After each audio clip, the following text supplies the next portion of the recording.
Yo, appreciate you guys for continuing to support the movement. Big Zoe podcast everywhere. Another great episode. We're gonna talk about wholesale with the homie Sam. Just listen, click subscribe, leave a comment below, and let us know what you think, man. Big Zoe podcast everywhere. Miss on me, miss on me, miss on me.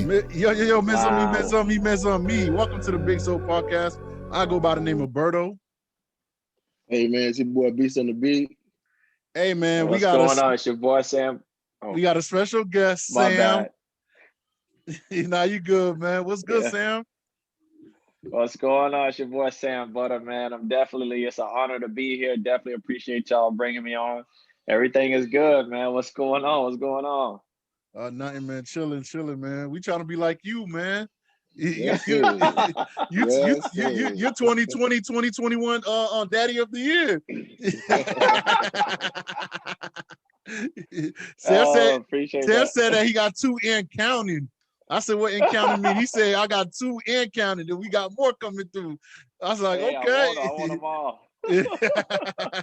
Hey, brother, not too far behind, man. You should know.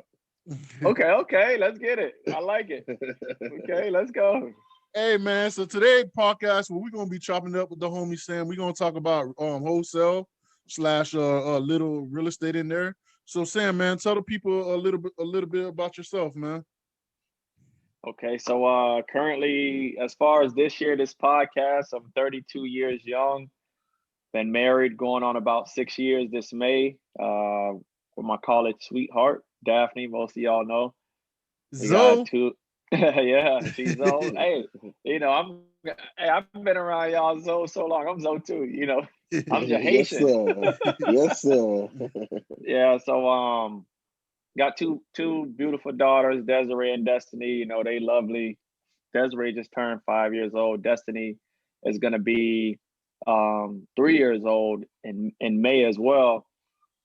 A little bit about myself. Currently, right now, we're doing real estate wholesaling. Went to FAMU, graduated, started working for a general contracting company, doing project management. Did that for 4 years. It was cool. And in 2018, because all my life I'm like, I'm an entrepreneur. I want to do like some amazing things. And then in 2018, I just took the leap of faith and just quit. I just quit. Well, before I quit, I called because like one day I was going into the office and I was like, bro, I'm not going. I'm like, nah, we ain't gonna do this no more. And I called my best friend MP. I'm like, bro, Shout out to MP, by the way. yeah, that's the mentor, that's the man, the myth, the legend. You did. So I called him. I said, bro, I'm about to do it. He's like, do what? I said, I'm not going in. And he was like, all right, great. When you do it, call me so we can celebrate. I said, all right, say no more. So definitely. So then it went down. So long story short, it ain't been all peaches and cream since, because what we in 2021. Actually, last month, January, made it 3 years since I left, and it's just been a journey. Just thank God that putting us in a position where at least we can make ends meet, and it's just figuring out where we want to go after that. So Yeah, that's it in a nutshell. that's what's up, man. That's what's up. But Yeah, anyway, we gonna talk about wholesale, man. So that's what you're currently doing right now is wholesale. So explain to the correct. people that don't know what is wholesale. So wholesaling real estate, and just so we clear, it's not so much, and it's nothing against real estate agents or anything like that, but it's not being a real estate agent, a realtor. um Wholesaling real estate is more so the investing side, and all it is pretty much, it's just like Sam's Club and Costco. How you hear about wholesale, usually getting things in bulk, you're getting things at a discount. So wholesale and real estate, all it really is just getting a house at a discounted price. And that process, what it looks like. So let's just go off of the main process that most people know about. So, all right, we got us three, right? Yeah. I'm a homeowner. Berto, he's an investor slash wholesaler. Beast, you a money man. You just be on yachts all day chilling. So yeah, you don't got time to be looking for, properties that need fixing up. Right. But Birdo do. And there's different strategies that you can go about, whether it's cold calling, whether it's sending text messages, it's just different strategies to contact people in my position, a seller. So contact a seller, or if you're driving in a neighborhood, you see beat up houses. What if one of those is my houses? Berto called me. Hey, how you doing, sir? I'm in front of this property that you probably own. Just want to know if you want to sell it. I say, yeah. So now I want to sell it to Berto. We agree on a price. Well, first, Berto, you know how to run your numbers. So he was like, hey, I can offer you 70,000 cash. So I like it. I'm like, dang, the house beat up. Sure, why not? And Berto knows that Beast, because he does business with Beast, you just know Beast is one of the investors that you deal with. Beast will buy it for at least 90. So Berto's talking with me, and we get it on a piece of paper, a legal contract for $70,000. And so Berto turns around and call Beast. Hey, how you doing, Beast? Mr. Cash buyer / big investor, fix and flipper. I got this property I know you would want. It's in the neighborhood you always looking for. I'm looking to offload it for 90,000. Beast looks at it. Beast says, okay, if I put 20,000 into it, I'll be at 110. And then we could sell it for about 160 on the back end. So that's 40 minus realtor fees and little commissions. Okay, well, I'll probably you hear the kids out here. Or I'll probably walk away with about 30,000 net profit. So Beast is like, great, I'll buy the deal. So we all come to the title company, the paperwork, because Berto, remember, you got paperwork with me. You send that to the title company. You got paperwork with Beast, send it to the title company. Title company do their thing. Beast wires the money, that 90,000. Title company cut me a check for 70. Cut you a check for $20,000, Berto, for finding, because that's the difference between what you found it for and what you sold it for. So that's the overall gist of wholesaling. If that makes sense. Yeah, that makes very good sense.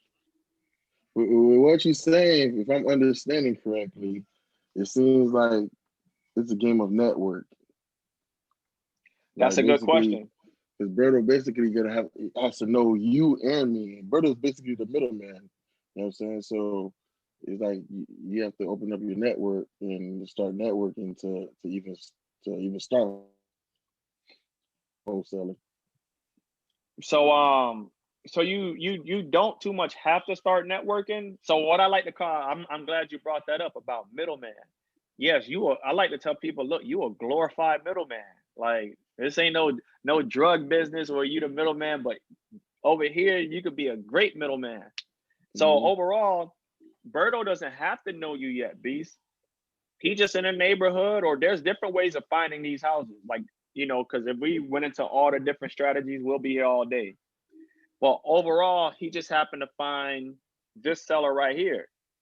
Now there's ways to find people like you, Beast. Like, there's softwares that can show, hey, in this area, show me every house that was flipped in the last 6 months. That was flipped and sold with a realtor, meaning somebody fixed it up, got with a realtor and sold it to a new home buyer, FHA, conventional home buyer, all that stuff. So Beast takes down all those contacts, and now he's just going through, hey, I noticed you bought a flip in this neighborhood. Are you looking for more? I mean, Berto says, hey, I know you bought a flip in this neighborhood. You looking for more? Nah, not right now. Hey, I know you bought a flip in this neighborhood. You looking for more? Oh, yeah, I am. And vice versa. So now he's building that database of people with money, because Beast, you're just a money guy. Once that money goes, where I say you at? You on the yacht. You already got a team of people in place, contractors and everything that, hey, y'all go take care of that property.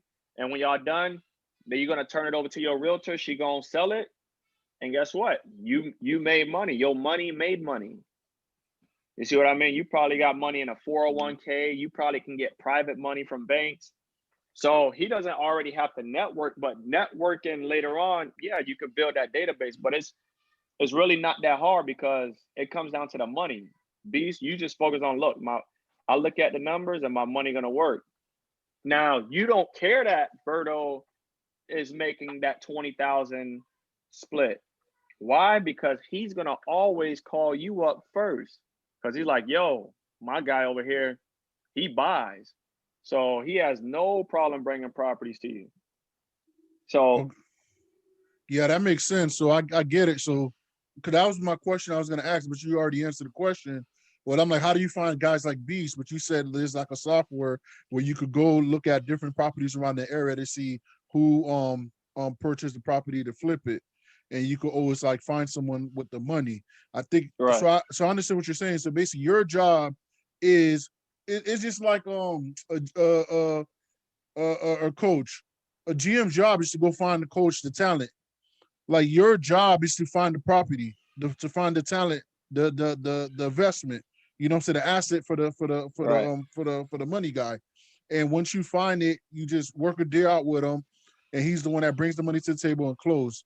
So Right. I never really thought about wholesale like that, but it's like it's like better than kind of being a realtor, isn't it? Hey man, what I said in the beginning, I'm not here to say nothing about the other side, but it really is. I got a lot of realtor friends, and I tell them, not like I don't always tell them like, hey, you ever thought about looking into wholesaling? Because being a realtor is cool. It is cool, you know, especially if you could sell a $500,000 house, get 3% off of that. 3% off of that is probably about 15,000. That's a lot of chunk, but that's a half a Yeah, million dollar house. How yeah, many $500,000 houses you gonna be selling? that's And true.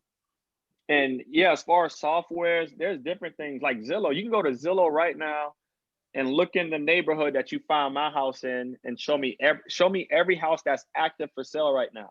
And you Mm-hmm. can pick and choose, show me the pretty ones, because you'll look at them like, oh yeah, this one was fixed up. You'll tell when a flipper fixed up a house because it's like brand new and it's Yeah, staged. yeah. So then now, if you don't got Beast's contact, guess what? Who's listing it for him? The The realtor. realtor. Sure. Yep. Hey, realtor, would your client be interested in another property? Sure. Why is the realtor happy to do that? Because they know once Beast fix it up, they gonna call the realtor So to yeah. list it. So it's like a whole So team. It's like a circle. Like right, everybody's eating. Everyone's eating. right.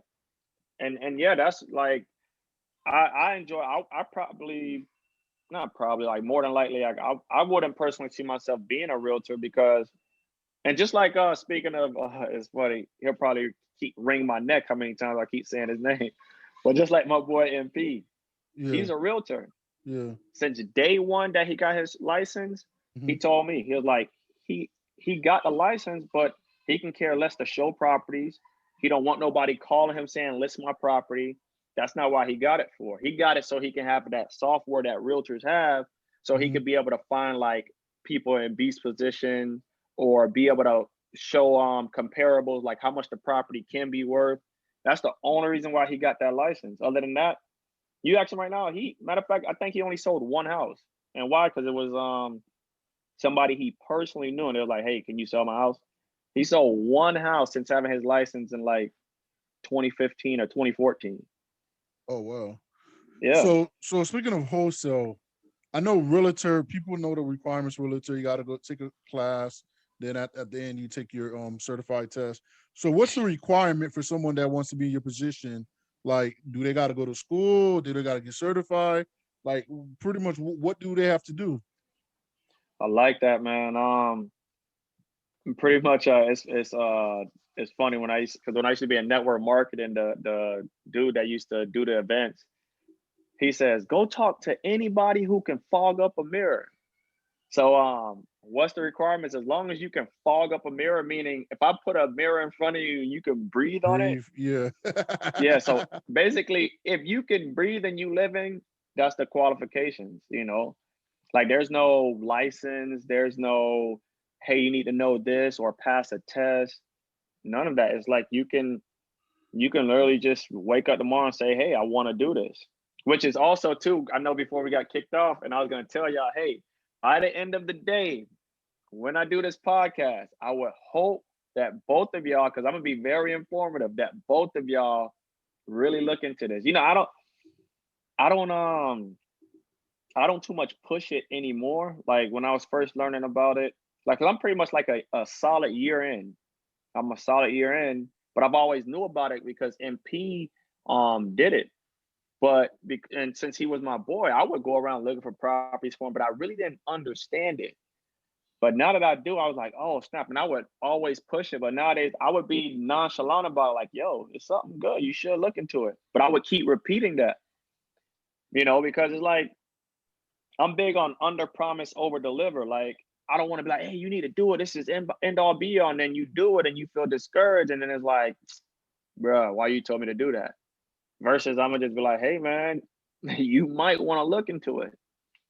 And especially like right now, I'm part of a community on Facebook. It's called the Superhuman Wholesalers, which is a free community. And within that community, there's a private community that I'm a part of. And it's like a whole bunch of like-minded people that's just networking daily. So if y'all ever see my story, like when I'm on Zoom calls and stuff like that, it's not like doing webinars. What's going on is that it's like a virtual office. You know how you can go to a brick and mortar office? Yeah. So it's just a group of us that say, hey, man, this is a virtual office. And we hold ourselves accountable because we feel like, we at work and we goof around, talk about anything, help each other out. Mm-hmm.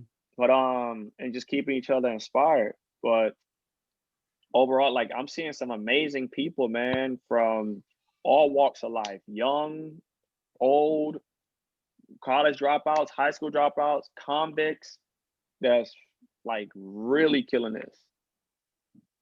Hey, I'm not gonna lie, I want to like join that, man. I'm gonna have to get, we got to figure something out later on, man. Yeah. Hey, so brother talked about the education, but is there any startup money that's involved? And like elaborate on that a little bit. I like it. Y'all asking some good questions. So as far as startup money, hey man, hold on. We asking some good questions. This Big Zoe podcast, man. We do our homeworks in here, man. This ain't high school. Okay. I got you. I gotta move the phone. The AirPod had died, so I gotta hold on to it. So that's fun. That's why you need a Samsung. I got you. So as far as startup money, if you go to YouTube right now, you'll see videos that say, how would you like to flip houses with little to no money? So technically you can do this business with no money. So let's just talk about a quick no money strategy. You could be on Facebook. You can join yard sale groups, garage sale groups, buy, sell, and trade groups. And you can literally post ads, meaning like a post. Like, hey, anybody got a property that they're looking to sell, maybe something that needs some work, and you could post that daily. That's free. That's free marketing. That's the way of contacting people. I know people that's literally getting deals from Facebook marketing. Now, what's going to happen is they'll throw houses at you. Hey, I just inherited one. Hey, we're looking to sell ours, and it's just been sitting there vacant. We're looking to sell this. So guess what? That's a lead. Now that lead can potentially turn into a deal. Like recently, I know quite a few people. There's a girl in the group. She did her first deal. Just came a month and a half ago, December. Well, just closed January for $6,000 just from posting Facebook leads. One of the other leaders within the community posting Facebook leads and made $40,000 off of a Facebook lead. And that's a way of free marketing. And then also, actually one of my other boys, he ended up making, it was $100,000. So let me tell you what these numbers mean. You remember that $20,000 that you made, Berto, because you sold. So that's considered an assignment fee. Because what happens is you have the property under contract, but you assign it to Berto. You assign your rights. Because you have first rights to buy that property because me and you agreed. So you're like, look, I'm not going to be the one to close. I'm going to assign it to Beast for $20,000 more. And Beast will see it. He'd be like, hey, he knows he's paying you a $20,000 fee, but he doesn't care because he's about to make 30 on the back end, or maybe even 40. His money going to work for him. So now what these numbers I'm saying, that $6,000 fee, $40,000 fee, are from Facebook ads and also Craigslist. You can go through Craigslist and see people that want to sell houses, and you can see like which ones look ugly. Zillow, Which one of these houses look ugly? And it's all about the numbers. You run the numbers and you just shoot out the offers. So those are free ways to get it. Because guess what? One of those people off Zillow, if they agree with you, Berto, you get it under contract. And guess what? You contact Beast. He takes the money to the closing table. How much did you come out of pocket? I got you. Yeah. So let's talk about under contract. What does that really mean? And how can you go about getting under contract? So I guess what I'm trying to say is, so it's not like I write, contract up and I bring it to what do you call a notary and get it notarized, and me and the owner. So when you say under contract, how is that process as far as getting some property under contract? Gotcha. Like who do I go talk to? Who do I go, what I'm saying, have handle the paperwork pretty much? Right. So the initial paperwork is just going to be between you and the seller. That's it. Just me and you. Okay. So here in Florida, they have standard contracts. Or you can even call a local title company and say, hey, can you give me a copy of the contract that you use for wholesalers or investors? And they'll give it to you. Most of it is the same contract as if you were to actually go buy a house. It's pretty much that same type of contract. Okay. So you can call a title company, get the contract. Now you and the owner, or the owner of the property, y'all agree, okay, 100,000. You write your name, he write his name, y'all put the amount and everything. So do y'all bring that contract to a title person to get it notarized? Yeah, so when you put that information plus the property description, address, all that good stuff. So yes, you would now send it to the title company. And now the title company is going to run a title search, meaning they're going to see, hey, is there any liens against the property? Do I owe anybody? Do I owe the IRS? Do I owe any old credit cards? Like, it's funny because we deal with people like, you think you can get away with like not paying your credit card. If you own a house, an asset, they're going to attach it to that. So when you sell that house, you got to pay that debt. So, oh, wow, I didn't know that. Yeah. Yes. So I need to pay my credit cards off. Hey, or you could be like Big Thomas, got everything in my mama name. Or you could put the house in your mama name. But yeah, so they run the title search. Now, while they run the title search, you searching for, people in Beast position. So then once you find Beast, you assign it. So all it is, you're just signing like a 1-page agreement with you and Beast. Hey, I assign the property at 123 Main Street to Beast. So Beast, you and Beast sign, both of y'all sign, and guess what? You send it to the title company, and the title company knows exactly how it works. Okay, so when you find a property, like if I find a property you're selling, and I say, okay, we agreed 100,000, and I was like, okay, you're gonna sell it to me. Is there a certain amount of days that I have to? What happened? I'm gonna get some. The question is, what happened if the deal fails? Like, for example, if I agree, okay, I'm buying for 100,000, and the deal fell, and the money don't come through, the investor don't come through, or do you usually, before you see a property, do you usually look at it, and before you even make a deal with the owner, you talk to the investor first, or you make a deal with the owner first, then find the investor, if that makes sense? Yeah, nah, nice. I like that. So how long do you got? Typically, it's about 30 days. Not that you have 30, but typically we tell owners, hey, give us 30 days. That's what we put in the contract, 30 days. Mm-hmm. Now, what else is a part of the contract, which is a contingency? Like, how can we back out? Say the owners say they want us to put down $500, right? Hey, okay, put down 500. In the contract, it says you have 10 days inspection, which is the same. Like if you actually go bought a house and you put an offer in and it got accepted, that realtor is going to put in there that you got 2 weeks of inspection. So you got 2 weeks to walk the property, smell it, touch it, to decide if you really want to move forward or not. Now, during that 2 weeks, you probably, like usually when there's a realtor involved, you put down $1,000. Like if you actually buying a house or investing. Mm-hmm. Past that 2 weeks, if it's past your 2-week inspection, that money is no longer yours. It's either going to go towards the purchase of the property if you close, or it goes to the owner if you decide not to close. So the thing is, within those 2 weeks, you on the phone, you finding people like Beast. Let's just say you don't find him and it's your 10th day. You just contact the owner back or the realtor involved and say, hey, look, sorry, after doing more research, we're not gonna move forward with this property. And that's it. So it cancels. So sometimes too, you'll have to put down the 500. If you're not dealing with a realtor, owners say put down 500. Yeah. So you put down the five. No, you don't put down the 500.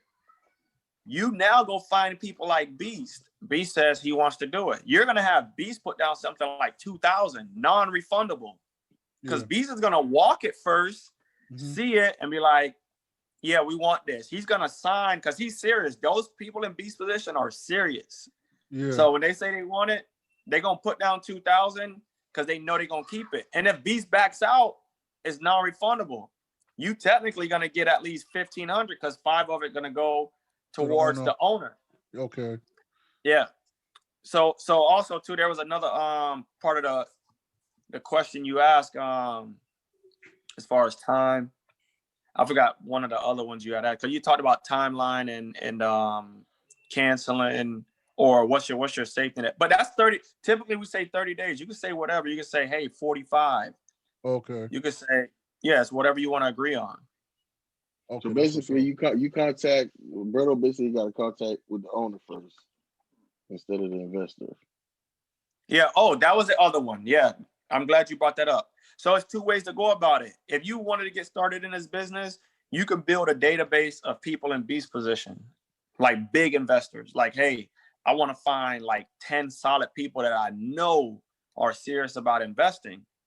That's like, hey, they're gonna get the money and they're gonna close and flip. Now, guess what? You got those 10. Now you know where they look at. So that's going to be the area you go look. Because if you find something there, guess what? They're going to buy another one. Yeah, Beast. Oh, I already know Beast buying this. So you could do it that way, or you can go find the house first, like the seller, and then go and find the people in Beast position. Both people do it either way. I really can't talk on which way is better than the other. I know a lot of gurus in the industry, a good amount of them talk about go find the Beast first and then go find it. But don't get so hung on like, oh, I'm gonna take 2 months to find as many people in Beast position. No, it's like take a week. Yeah. And get and network with a few of them. Because trust me, they may not know you, but because you speak their language and you're like, hey, they know you a wholesaler, they know you an investor too, and they know you're gonna be assigning properties. They're gonna be like, yeah, of course, call me. If you find something, call me. Send it my way. I'll evaluate it. Okay. And you could just call them and say, hey, I'm a wholesale investor. What kind of properties are you looking for? You know what I'm saying? And are you interested? And if you are, okay, I'm gonna give you my number and I'm gonna take yours. And that way I'm gonna call you in the future when I do find properties. That's it. It's literally just a conversation pretty much like that. It ain't even. What I love too about this whole industry, or not even just this industry, but entrepreneurship, and I say it all the time, you don't gotta be corporate America. Yeah. And that's one thing. Like I struggle with that when I was in corporate America, like, just always want to talk proper. Man, I talk like this. You know what I mean? Like this is how I talk. Like, hey, what's going on, Beast? This is Sam. Sam? Yeah, how you doing? I'm a local investor in the area. I noticed you buy properties over here. You still investing? Yeah, of course. Okay, great. What type of properties you looking for? What's your limit that you looking to spend?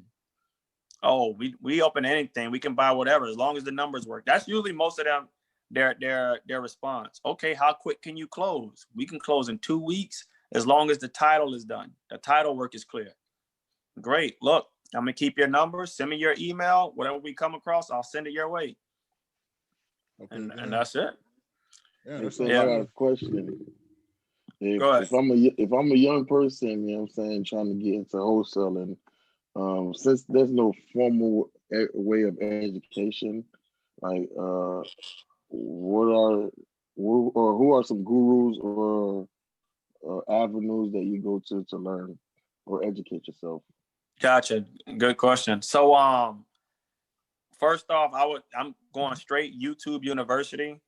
Starting off, I might get my neck cut off for saying this, but I wouldn't spend too much money early on like the gurus, because there's a lot of people that get caught into spending a $10,000 to get a private coach or 15. I definitely shout out the Superhuman Wholesaler group that I'm in. It's a free public group, like you can be in there, but I'm part of a smaller community that's private within there. But even the public group, there's a lot of good info. So even if you got questions, like if I didn't know you and I saw a question posted in that group and I know the answer, guess what? You have clarity. You got an answer. As far as YouTube, there's a lot of people on there. I definitely would suggest somebody named Jerry Norton. I definitely like his information, and he has a wholesaling 101 playlist that he goes through a lot of different things. So I would definitely suggest Jerry Norton. People will find a lot of different names like Max Maxwell. They'll find Ty the Flipman. Who else they'll find? That's up there. Mark Whitten.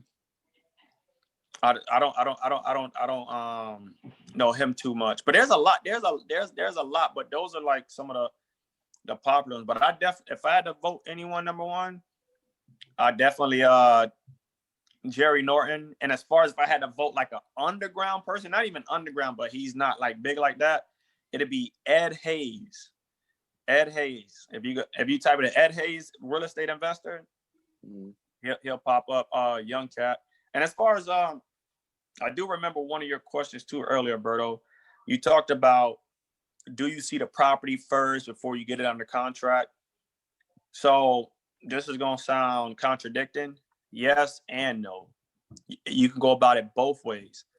Because so what I mean is you can set up an appointment with me. They come walk my property and you see it, and then you can make an offer right there on the spot. Or I can just kind of give you a description of how the property is, the condition, tell you like, yo, the bathrooms and everything really need updated, and this thing is real bad. And based on that square footage of the property, how big it is, how much it can be worth, you'll know a ballpark of what the repairs are going to be. So Yo, appreciate you guys for continuing to support the movement. This is part 1 of Wholesale with the homie Sam. Remember to click subscribe and leave a comment below. Part 2 will be dropping next Thursdays. We drop every episode every Thursdays. Click subscribe. Let us know what you think. Miz on me, miz on me, miz on me.